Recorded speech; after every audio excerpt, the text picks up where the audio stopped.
sobre heranças culturais africanas? Hoje a gente vai tentar dar uma ideia pra galera de como é que a cultura africana chega ao Brasil, que ainda é vista com muito preconceito e tal. Vamos lá, gente. Opa. 3, 2, 1, claquete. Gravando. Por que, apesar da gente ser um país que deve tanta cultura africana, sabe tão pouco da história desse continente? Você não sabe? Maybe. Então vem comigo, que é tempo de estudar.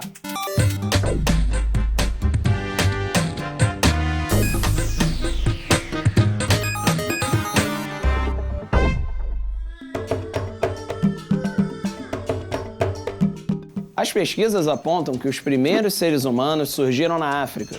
Os fósseis mais antigos encontrados até hoje de hominídeos datam de mais de 3 milhões de anos atrás e estão nesse continente. Acredita-se que há 200 mil anos atrás, o gênero Homo, ao qual pertencemos, saiu da África para outras partes do mundo, não se sabe exatamente porquê, e as colonizou.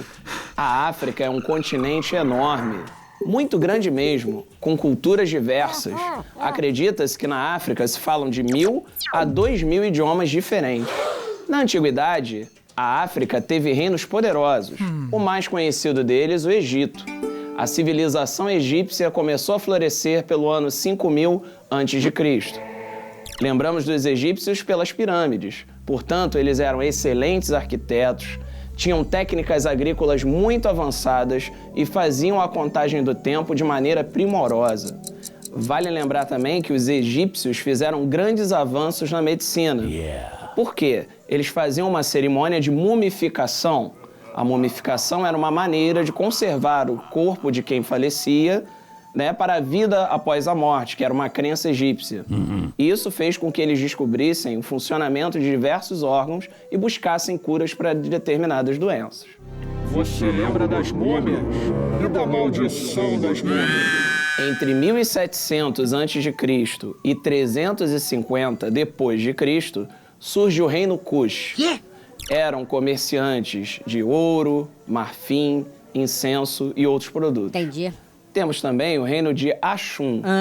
O reino de Axum surge onde hoje existe o país que conhecemos como Etiópia, lá pelo século I d.C.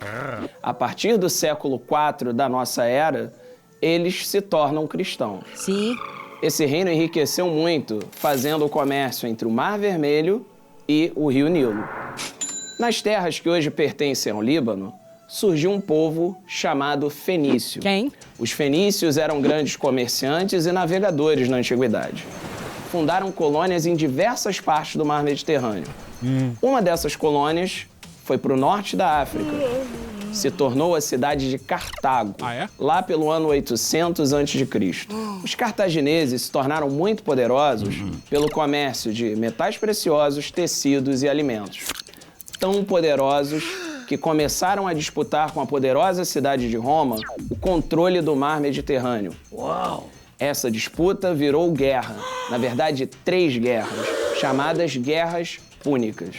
Cara, eu acho que você vai curtir muito conhecer um pouco mais sobre as Guerras Púnicas. Você vai encontrar a história do general Aníbal, que veio de Cartago, entrou na Europa, atravessou os Alpes com elefante e dominou parte da Península Itálica. É uma história super legal. Isso! Importante que a gente lembre que a partir do século XV, quando os europeus vão intensificar suas relações com os africanos, eles vão em busca de riquezas, mas também em busca de conhecimentos. Um desses conhecimentos era a mineração, que era muito bem feita pelos povos africanos. E a gente não pode esquecer também das técnicas em metalurgia. O trabalho de metais com os africanos era extremamente bem feito. Faziam de estátuas, armamentos e também instrumentos agrícolas. Lacrou. Sobre esse trabalho com metalurgia, nós podemos destacar o uso do bronze e do ferro. Africanos da cidade de Ifé, na atual Nigéria, faziam cabeças humanas em miniatura que, de tão bem feitas, os europeus, de maneira preconceituosa, acreditavam que nem tinham sido os africanos a fazer. Inclusive, as cabeças de Ifé serviram de inspiração para o monumento a Zumbi dos Palmares, que fica no centro do Rio, mais especificamente na Praça 11. Vale lembrar que esse monumento da cidade do Rio de Janeiro muitas vezes é vandalizado. É costume, no dia 20 de novembro, pessoas fazerem pichações. Que isso? Infelizmente, o preconceito e a intolerância estão também presentes em nosso país. Inacreditável. Técnicas agrícolas e de tecelagem do algodão também interessavam muito aos europeus, pois eram bem feitas em diversos locais da África. A influência africana é muito viva no Brasil. Afinal de contas, muitos africanos foram trazidos para cá entre os séculos 16 e 19 como mão de obra escravizada. Deixaram um pouquinho deles na nossa cultura. Por exemplo, na alimentação, você já experimentou azeite de dendê? E no Brasil temos a forte influência de religiões afro-brasileiras. Um exemplo disso é o candomblé. E no português falado no Brasil, também tem um pouco daquele gingado africano. Palavras como caçula, angu e dengoso vieram de lá. Bom, e não preciso nem falar da música brasileira, né? A influência dos ritmos africanos e de alguns instrumentos, como por exemplo o atabaque. Bom, isso aí é um reflexo dos tempos da escravidão e da colonização. Colocar o africano como inferior, como não civilizado, favorecia o europeu a escravizá-los e também tomar deles suas terras. Infelizmente, isso se repete até os dias de hoje. Galera, chega aí. Você lembra como eu comecei esse programa? E nesse tempo de estudar, a gente viu como a África é um continente rico que tem uma importante história. Tinha tecnologia e poderosos reinos.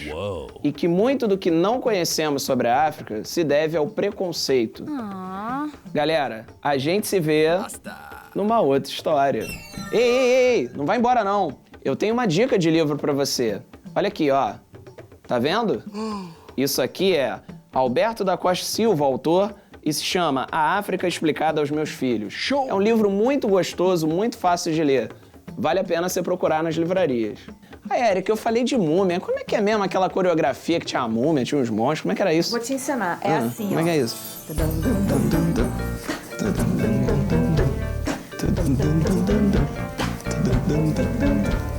Viu? Boa. Ai, meu Deus do céu. E aí ainda vou sacanear vocês, porque na verdade isso é morto vivo, não é múmia, entendeu? A gente vai botar tipo um X na tela assim. Isso não é múmia, isso é... Morto vivo.